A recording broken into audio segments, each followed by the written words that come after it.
Hello friends, welcome to அன்னமகரம் kitchen. Friends, நம்ம இன்றைக்கி சிம்பிளாகவும் ஹெல்த்தியாகவும் இருக்கிற மாதிரி ஒரு பிரேக்ஃபாஸ்ட் ரெசிபி தாங்க பார்க்க போகிறோம்.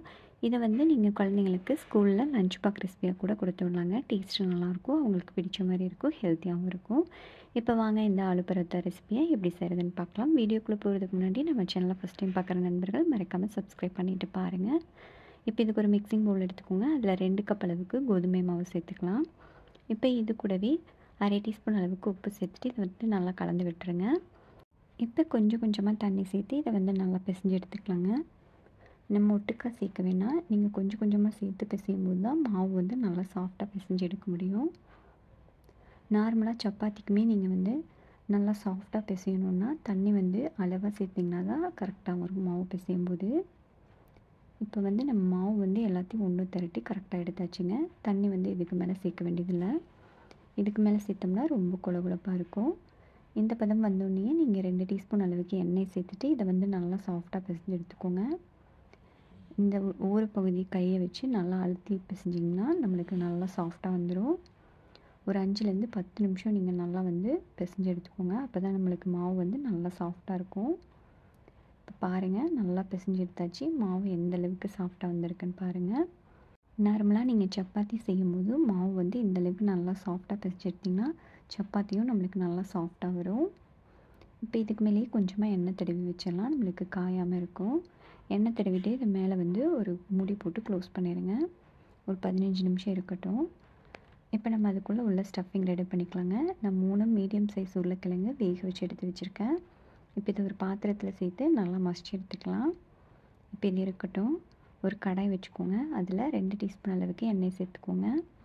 எண்ணெய் நல்லா காஞ்சதும் ஒரு பெரிய வெங்காயம் நல்லா பொடியாக கட் பண்ணிவிட்டு சேர்த்துக்கோங்க. இதை சேர்த்துட்டு வெங்காயத்தை நல்லா வதக்கி எடுத்துடலாம். வெங்காயம் இந்த அளவுக்கு வதங்கினதுக்கப்புறமா இது கூடவே ஒரு டீஸ்பூன் அளவுக்கு இஞ்சி பூண்டு விழுது சேர்த்துக்கோங்க. இப்போ இதையும் பச்சை வாசனை போகிற வரைக்கும் நல்லா வதக்கி எடுத்துகிட்டு இது கூடவே காரத்துக்கு தகுந்த மாதிரி பச்சை மிளகாய் நல்லா பொடியாக கட் பண்ணிவிட்டு சேர்த்துக்கோங்க. இப்போ இதையும் நல்லா ஒரு நிமிஷம் வதக்கிட்டு இது கூட மசாலாலாம் சேர்த்துடலாம். உங்கள் காரத்துக்கு தகுந்த மாதிரி மிளகாய் பொடி, 1/4 டீஸ்பூன் அளவுக்கு மஞ்சள் பொடி, அரை டீஸ்பூன் அளவுக்கு சீரகப்பொடி, அரை டீஸ்பூன் அளவுக்கு கரம் மசாலா சேர்த்துக்கோங்க.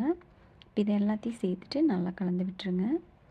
இப்போ நம்ம மசிச்சு வச்சுருந்த உருளைக்கிழங்கு இது கூட சேர்த்துக்கலாம். இப்போ இதுக்கு தேவையான அளவு உப்பு சேர்த்துக்கோங்க. இது கூடவே பொடியாக கட் பண்ண கொத்தமல்லி தழை சேர்த்து இதை நல்லா கலந்து எடுத்துக்கலாம். இதை நல்லா கலந்து எடுத்துகிட்டு நம்ம அடுப்பு ஆஃப் பண்ணிடலாங்க. இப்போ இது கொஞ்சமாக ஆறுனதுக்கப்புறமா நம்ம உருண்டை பிடிச்சி எடுத்துக்கலாம். உங்களுக்கு எந்த சைஸுக்கு வேணுமோ அதுக்கு தகுந்த மாதிரி நீங்கள் நல்லா உருண்டை பிடிச்சி எடுத்துக்கோங்க. இப்போ இது கொஞ்சம் ஆறிடுச்சுங்க. உருண்டை பிடிச்சி எடுத்து ரெடி பண்ணி வச்சுக்கலாம். இப்போ நம்ம பிசைஞ்சு வச்சுருந்த மாவு எடுத்துக்கலாங்க. மாவு பார்த்திங்கன்னா நல்லா சாஃப்டாக இருக்குது.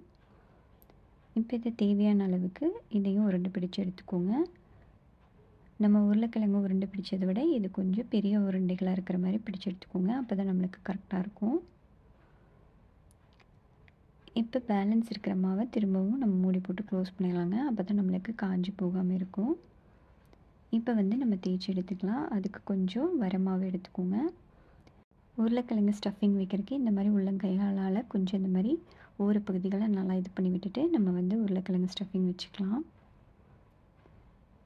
இப்போ இது நல்லா ஒவ்வொரு பகுதியை நல்லா இந்த மாதிரி அழுத்தி பிடிச்சி க்ளோஸ் பண்ணிக்கோங்க. அப்போ தான் நம்ம இந்த உருளைக்கிழங்கு ஈவனாக தேய்க்கும் போது வரும் எல்லா பக்கமும். பேலன்ஸ் எக்ஸஸாக இருக்கிறத நீங்கள் இந்த மாதிரி ரிமூவ் பண்ணிடுங்க. இப்போ இதை நல்லா தட்டி விட்டுட்டு வர மாவில் நம்ம தடவி எடுத்துகிட்டு நம்ம தேய்ச்சி எடுத்துக்கலாம். நீங்கள் எல்லாத்தையும் தேய்ச்சி எடுத்துகிட்டு அதுக்கப்புறமா போட்டு எடுத்திங்கன்னா ஈஸியாக இருக்கும். கீழேயும் மாவு இந்த மாதிரி கொஞ்சம் ஸ்ப்ரெட் பண்ணி விட்டுட்டு தேய்ச்சி எடுத்துக்கோங்க. எல்லா பகுதியிலும் ஈவனாக வர மாதிரி தேய்ச்சிக்கோங்க. அப்போ தான் உள்ள ஸ்டஃபிங் கரெக்டாக ஒரே ஈவனாக இருக்கும். டேஸ்ட்டும் நல்லா இருக்குங்க, ஹெல்த்தியாகவும் இருக்கும். குழந்தைங்களுக்கு பிடிச்ச மாதிரி ஒரு டிஃபன் பாக்ஸ் கொடுத்துடணுன்னா கண்டிப்பாக நீங்கள் இந்த ரெசிபி ட்ரை பண்ணி பாருங்கள். இப்போ இதை நம்ம தோசை தவாவில் போட்டு சுட்டு எடுத்துடலாம். இப்போ இதுக்கு உங்களுக்கு நெய் வேணும்னாலும் நீங்கள் தடவிக்கலாங்க. அப்படி இல்லைன்னா எண்ணெய் வேணும்னாலும் நீங்கள் தடவிக்கலாம். 2 சைடும் நல்லா செவந்து வந்ததும் நம்ம எடுத்துடலாம். கண்டிப்பாக இந்த ரெசிபியை நீங்களும் செஞ்சு பார்த்துட்டு எப்படி இருந்துச்சுன்னு உங்கள் கமெண்ட்ஸை மறக்காமல் கமெண்ட் செக்ஷனில் சொல்லுங்கள். இந்த வீடியோ பிடிச்சிருந்தா நம்ம சேனல் லைக் பண்ணி சப்ஸ்கிரைப் பண்ணிக்கோங்க. உங்கள் ஃப்ரெண்ட்ஸ் அண்ட் ஃபேமிலி மெம்பர்ஸ் கூட மறக்காமல் இந்த வீடியோவை ஷேர் பண்ணுங்கள். வீடியோ பார்த்த அனைவருக்கும் நன்றி.